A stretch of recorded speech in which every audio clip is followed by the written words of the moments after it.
Bismillahirrahmanirrahim. Assalamualaikum warahmatullahi wabarakatuh. Apa kabar teman-teman hebat? Pada hari ini kita akan belajar bagaimana langkah-langkah membuat modul ajar. Nah, teman-teman hebat, membuat modul ajar itu sangat mudah ya. Yang pertama tentunya kita harus menentukan CP masing-masing pelajaran. Nah, di pelajaran umum itu ada di BSK nomor 032 tahun 2024. Kemudian untuk pelajaran agama atau dan bahasa Arab itu ada di Kepdirjen Pendis nomor 3302 tahun 2024. Nah, eh,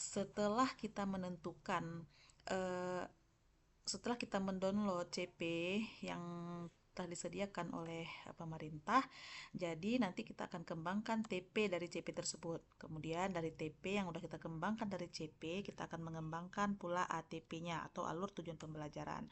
Nanti terakhir baru KKTP. Nah, setelah itu keempatnya kita rumuskan, baru bisa kita atur ataupun kita menyusun modul ajar kita sesuai dengan kebutuhan. Nah, teman-teman, di sini ada CP, TP, ATP, dan KKTP. Kita lihat dulu ya. Yang CP itu sudah ditetapkan ya tentunya dalam BSKAP dan Kepdirjen. Kemudian dari situ kita kembangkan menjadi TP, yaitu tujuan pembelajaran. Itu dikembangkan oleh CP, itu dikembangkan oleh masing-masing guru per fase.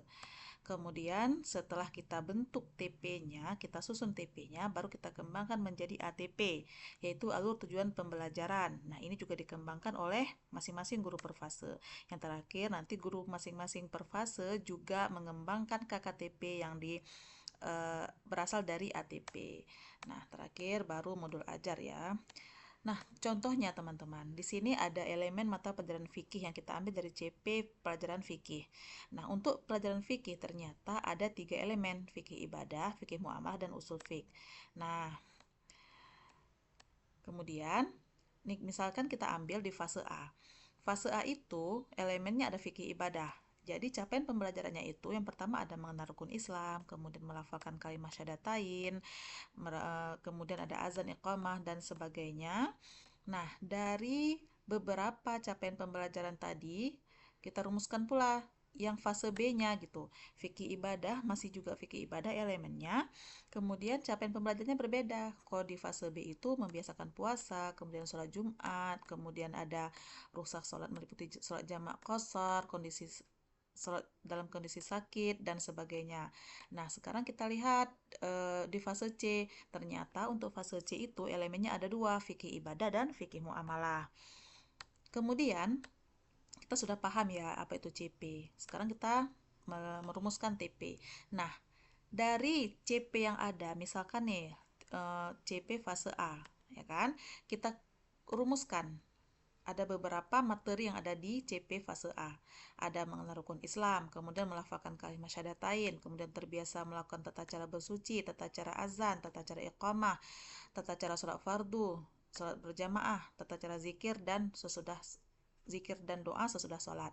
Nah, ternyata setelah kita keluarkan ada 8 CP yang ada di fase A.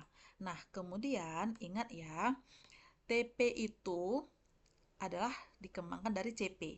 CP tadi kita kan udah merumuskan ada 8 CP di fase A. Kemudian fase A itu terdiri dari dua kelas ya kan, kelas 1 dan kelas 2. Nah, dari 8 ini kita akan bagi. Nah, kita akan bagi eh, sebelumnya kita tentukan dulu ya TP-nya. Maaf, ini CP-nya ada 8, jadi kita akan buat TP-nya.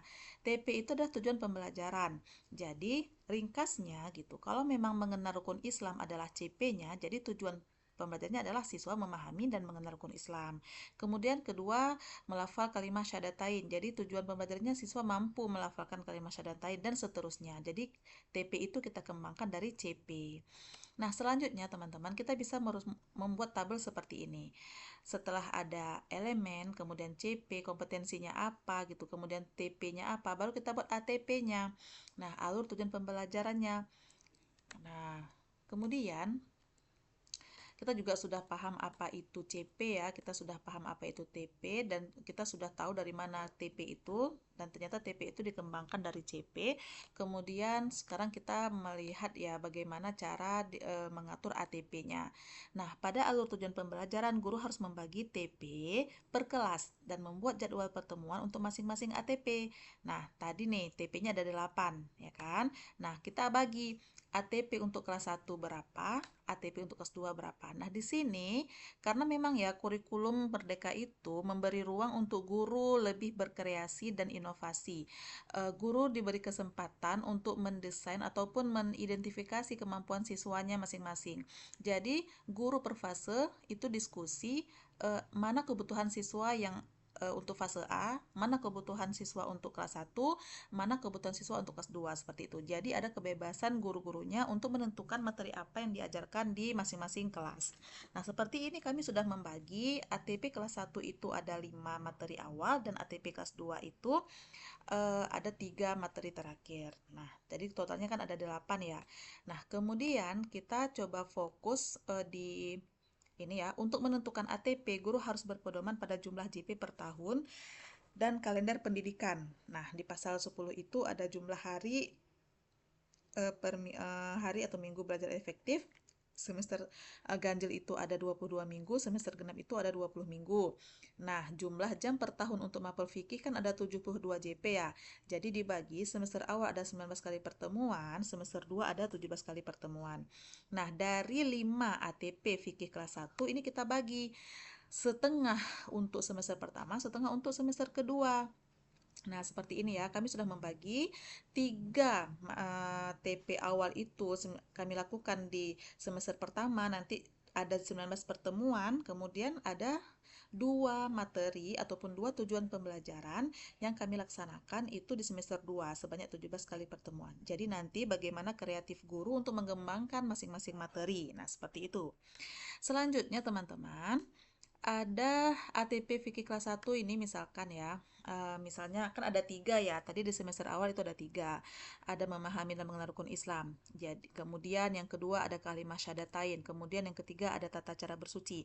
Nah, guru itu mengembangkan materinya.